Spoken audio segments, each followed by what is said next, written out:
Local programming on KRWG Public Media made possible in part by viewers like you. Thank you.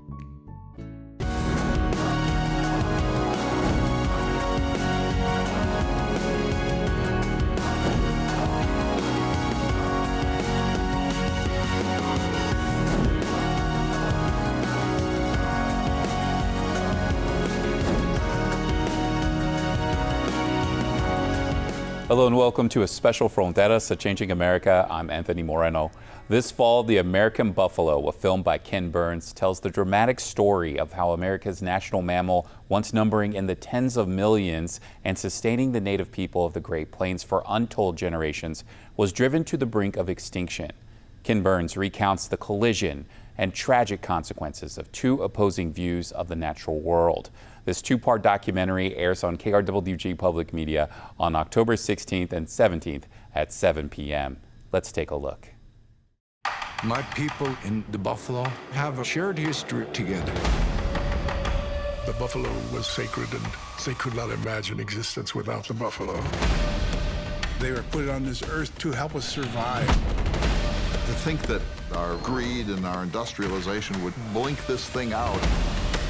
This is the buffalo's last chance. They've survived, we've survived. We both persisted.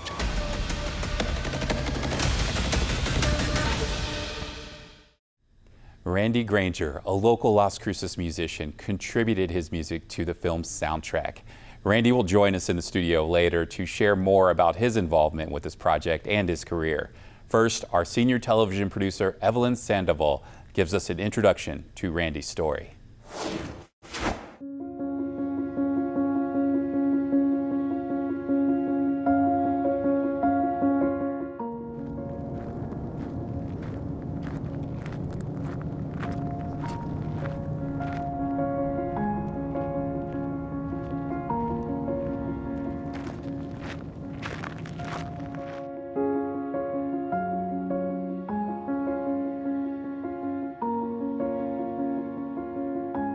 There's a lot of people who think that, meditation is the same as prayer, but I think they're a little bit different.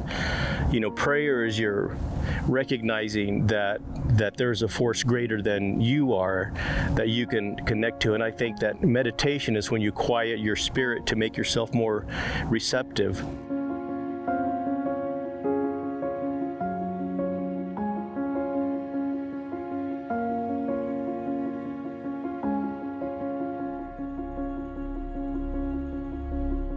Music kind of bypasses our thinking brain, and it goes to an ancient part of our brain that it's like it goes right into your soul, right into your spirit, right into your DNA even.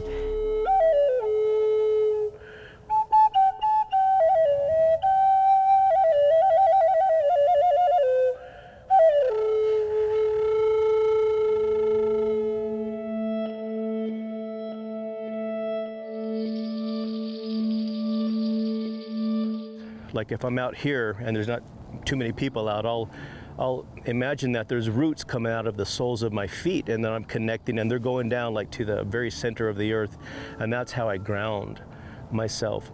And then I imagine that energy is coming up like if you plug into a wall socket, but I'm plugging into the earth, and it's coming up through my spine, coming all the way up to the top of my head. And in the Toltec way of shamanic practice, we have what's called the Huida Kocha. Huida means sacred, Kocha means place, and it's right at the very top of our head. So what I do is I'll breathe in, and then I'll expand that Huida Kocha out.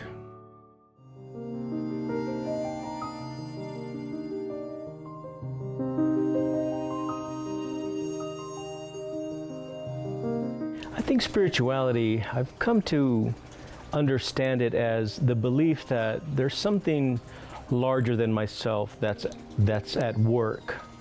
Not necessarily making things happen, kind of that I'm in partnership with. And so for me, spirituality is that there's something greater than me that I can, that's like helping me.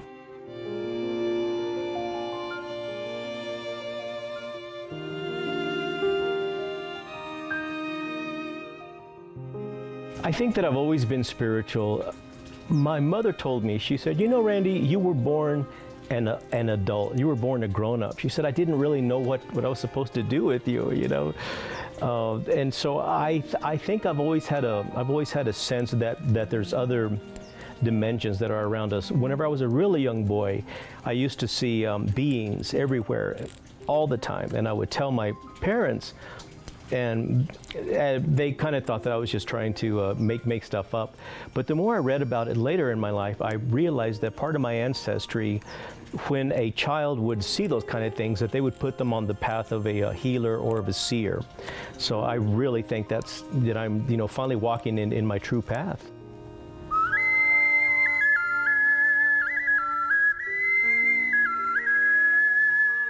There's so many stories about playing at hospice or playing for people when I really feel like some good healing has happened through music. One in particular that I remember is, I think it was like 2011 probably, and it was Christmas time. I had a recent loss that spring, and so I was still in grief, and I was kind of feeling down, the holiday blues, I guess.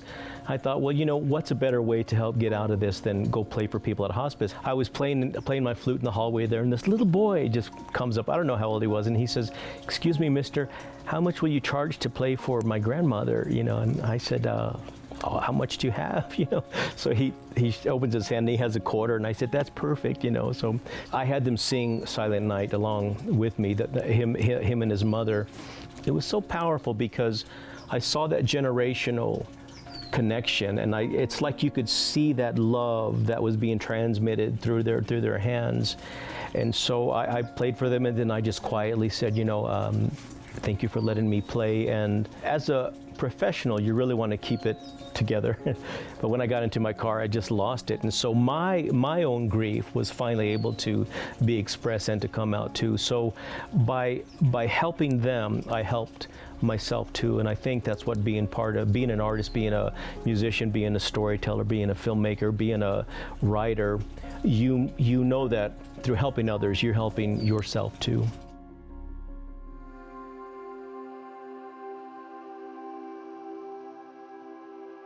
I think we need to be able to tell our children, to tell those yet to come, those that are growing up now, tell them, don't ever be concerned what people think about you. Don't ever let someone else tell your own story. If you're not true to yourself, then you're going to be telling someone else's story. So just always do what you feel inspired, do what you intuitively think that you need to be doing as an artist. Maybe you'll sell 5 downloads, maybe you'll sell 2 million downloads. I hope that my story, the legacy that I leave is one of compassion and peace and being thoughtful about other people, and I'm fine with that.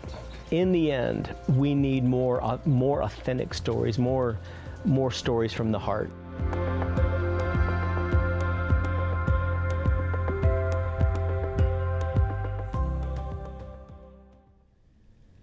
Joining us now is award-winning musician and storyteller Randy Granger. Randy has been featured on NPR's All Things Considered, KRWG's Music Spotlight, the radio program Hearts of Space, BBC Today, and a number of podcasts. And now his work is featured on a film by one of America's great storytellers, Ken Burns, The American Buffalo.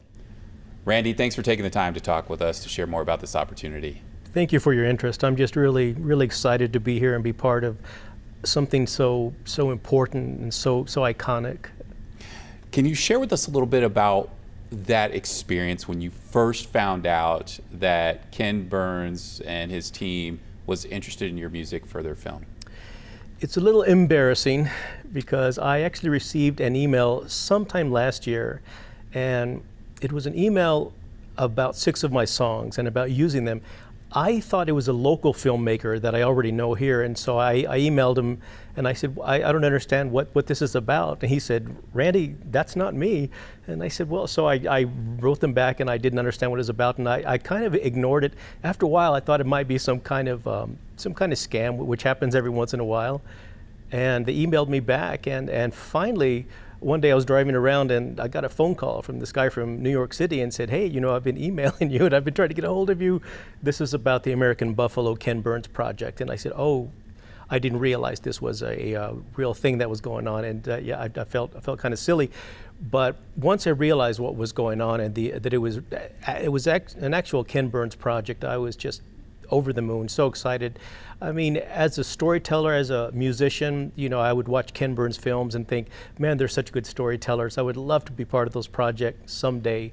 And so this just kind of happened randomly, and boy, was I just so excited, but also really, really humbled. How long did it take to work on this project for you?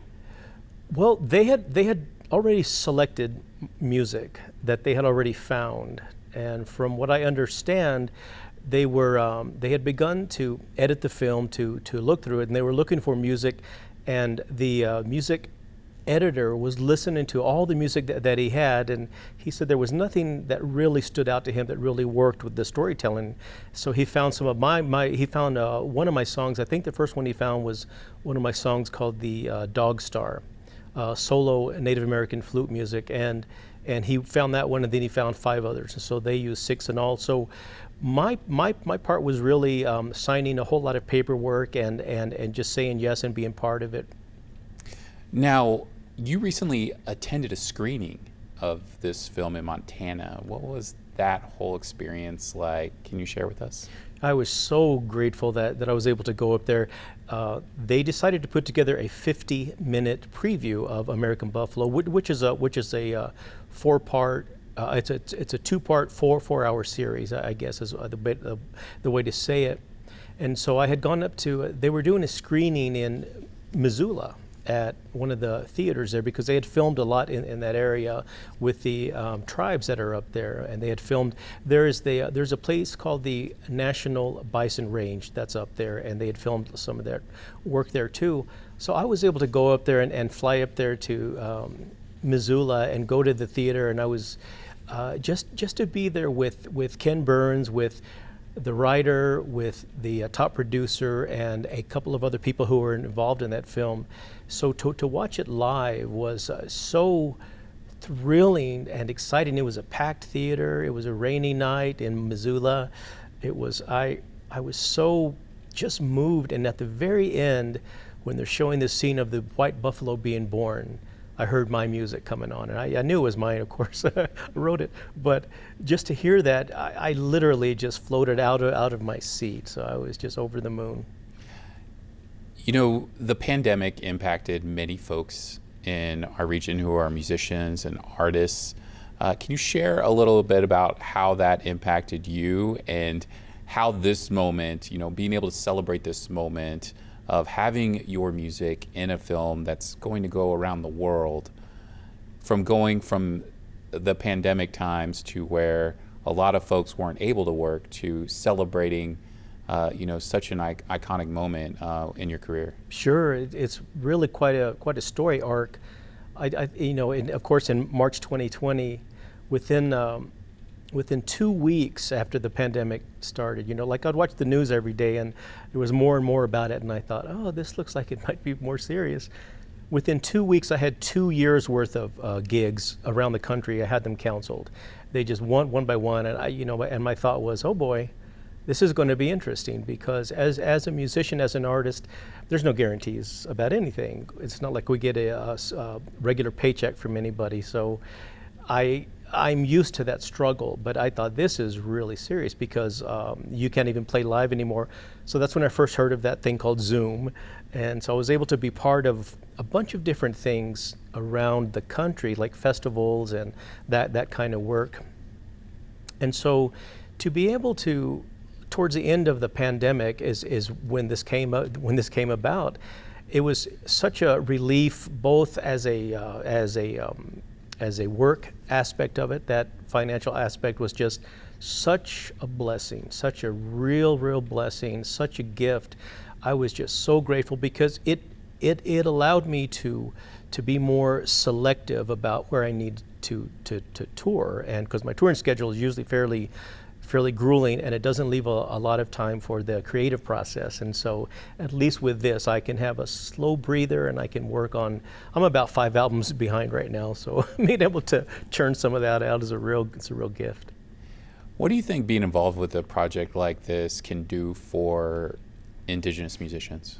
Oh my gosh, when I looked at the other people who are on there, one of the other flute players on there is Joseph Firecrow, who passed away a few years ago, and I knew him, and he was a wonderful guy, wonderful musician. But what it means to me, and I think to other Native musicians, is that our work,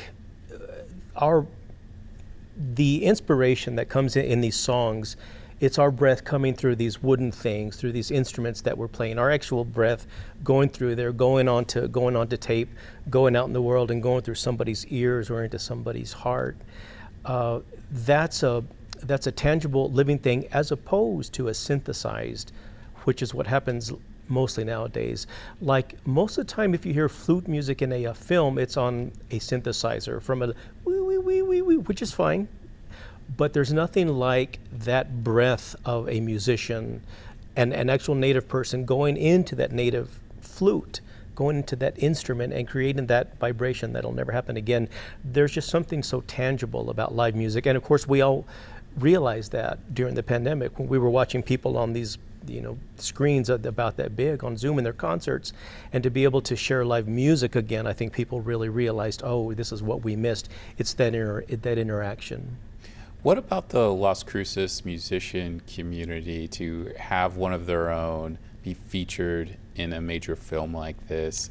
What do you think you could do for that? Well, I'm certainly not the only one here who's in Las Cruces and in southern New Mexico who's had their music in film. There's quite a few, and that makes me so proud. And we have the film industry really shining a big spotlight on us. And so what I'm hoping is that will translate into us actually being used.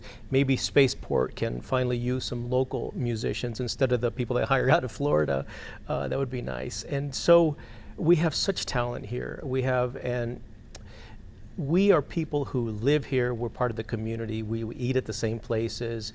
We drink the same water that turns into the minerals in our bones. We eat the food that turns into muscles and skin. We smell the same chili, so we're part of that same vibe that Las Cruces have, which is a very open place. It's a very laid back kind of place, I think, that really embraces art and really cultivates art, and very much a supportive environment. So what I'm hoping is that it'll just help bring more attention to this area. We have so many great musicians.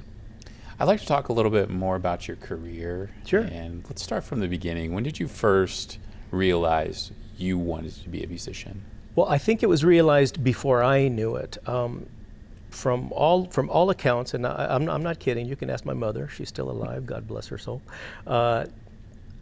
My relatives, my cousins, and my aunts who would babysit me said that I had such a cute cry that they would let me cry. And I'm thinking, well, thank you. You pay for my therapy now. But I think about age 4 is when I really started to know that I wanted to sing. I was in my very first. I played a Christmas elf in, I think I was 4 years old at the Catholic thing, and I fell off the stage, and I got right back up though. So even then I was saying, yeah, this is, you fall down, you get back up. And so from a really early age, I was always interested in music and learning music. And I took ukulele lessons when I was 4 years old. I first started then. And then when I was in junior high, I started playing drums, and I realized, wow, this is my gig, this is my jam, as people call it now. And so then I went from there and I learned the guitar, but I was always singing constantly. And then I finally started to write songs when I was really fairly young. But only when I was in high school did one of the band directors pulled me inside. He said, "Have you ever thought about making a career out of this?" And I said, "What do you mean?" And they said, "Being a musician." I didn't even know that was possible at that point. I grew up in a really tiny town in southeastern New Mexico, and just the idea you could actually, I didn't know what I was going to do, is probably construction or something. But and since then I've just expanded. And about 2004, I picked up the Native American flute, started to learn that, and then that really took off. And one of the reasons that I did that is because I got tired of carrying my guitar and drums to all the gigs. I wanted something smaller. Well, that something a little smaller is certainly taking you quite many places along the way. Did you have any mentors along the way? No, not necessarily. I think the best mentor that I had is just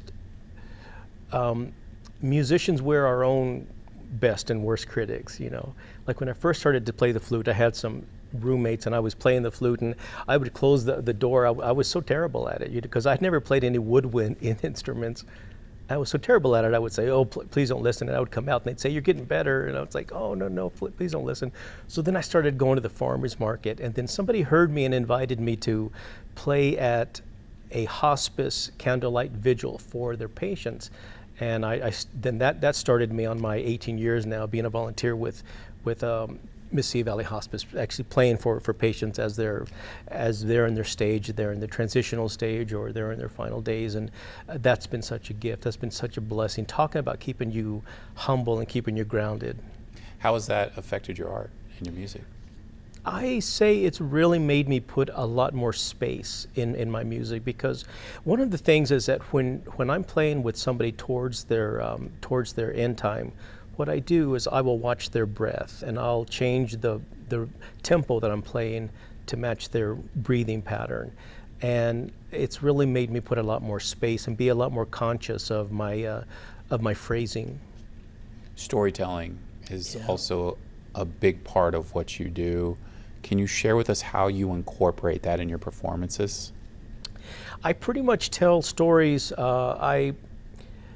The way it started is that I was telling the stories of where my songs came from, what inspired my songs, and people really tuned into that, and they would tell me afterwards, "We love your stories. We love how you introduce your songs." And I had known other New Mexico stories from the Mexican culture, but also from some Native American stories, and so I started to learn a lot more, and I use them all the time now. I think storytelling is a way to communicate with people that is very disarming, and it goes back to when we were young kids. Our parents would tell us stories, or it goes back to when we were around a fire way 200,000 years ago, when we were roaming wherever we roamed, and we would tell stories.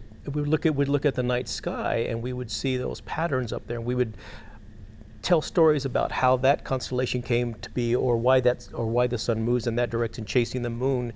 And storytelling is just such a great way to connect that generation to this generation and kind of weave it all back together. So I'm a minister too, and so I always start out with a Native American story as an allegory into the message that I'm going to be talking about also. So it's used both in that work and definitely during my concerts too. Do you have a different creative process for storytelling and creating music? That's a great question, Anthony. I would say that music comes from somewhere else. The melodies come, like if I'm walking in the desert, I will hear melodies. If I'm at a restaurant or a cafe or a coffee shop, I will overhear things and go, boy, that'd make a great song. And so the music comes from a source that is external, and I think the storytelling comes from a different place that's inside, knowing what I want to say, and then I build that story, then I build the story arc, and then I memorize that story. Then I work in all of the pauses, and I work in the pacing. But really, music and storytelling, they're the same thing, just like film too. It's all storytelling. With your music being featured in a major film now, and along with other Indigenous artists, what do you think that says for representation today for Indigenous artists and musicians? Sure. I think the thing about representation is that we need to see ourselves, and we need to see how other people see ourselves. And then we treat each other in a different way, because most people, the impression that they have of Native Americans is TV, is Hollywood, is films. That's just kind of the way it is. Whenever Johnny Depp did that Tonto character quite a few years ago. Well, I had been wearing a stovepipe hat for some time prior to that film. And after that film, people kept asking me, "Hey, where's your dead crow?" You know, and I thought, "Oh gosh, here we go." So you have to see yourself. Like I remember growing up, I didn't see anybody who looked like me or talked like me on TV. So I thought, I'm not part of the story being told. I'm not part of what's entertaining people. I'm not even important enough to be able to tell a story. And so the more you hear people that look like you, the more you see people that look like you, the more you can walk a little more freely out in the world, and people don't ask so much, "Where are you from?" New Mexico celebrates Indigenous Peoples Day. How do you think holidays like this can make an impact and spread more awareness?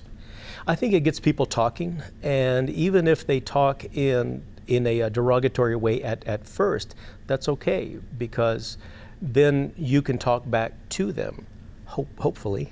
Like with Indigenous Peoples Day, I guess it used to be Columbus Day, and so now it's Indigenous People Day. And so when people ask you, "Well, why do you need your own day?" Well, you can tell them about why you need your own not only your own day, but every day we should celebrate. Like for instance, I was in El Paso the other day, and I saw I had driven a friend down to this doctor's appointment, and I saw I think an East Indian woman who had come out. She was patient, and my only thought about her when I saw her was, I wonder if she's a good cook, and because I'm thinking, that's my first thought when I see anybody, gosh, I wonder what kind of food they eat, what stories do they tell about their food? And so for me, and then I'll think about, well, what's their music like? For me, it's exciting to see other cultures and to investigate just a little bit further. Like when I tour the South, it's the same thing. I love touring the South. I love asking people. One of my first questions is, what's your favorite food? Like, what would you like your mom to make first? And they'd say, "Oh, well, this or that." And I go, "Boy, that really sounds like what we eat in New Mexico, And that connection, music does, I think, something similar. Well, unfortunately, we're out of time, Randy. Okay. We want to thank you so much for joining us. Thank you so much for your interest, and I'm just so honored that this film, using my music, is going to be on this station, and I just invite everyone to watch, and I know it's going to be a beautiful story. Well, thank you again, Randy. And we want to thank you for joining us for this special Fronteras A Changing America. I'm Anthony Moreno. We'll see you next time.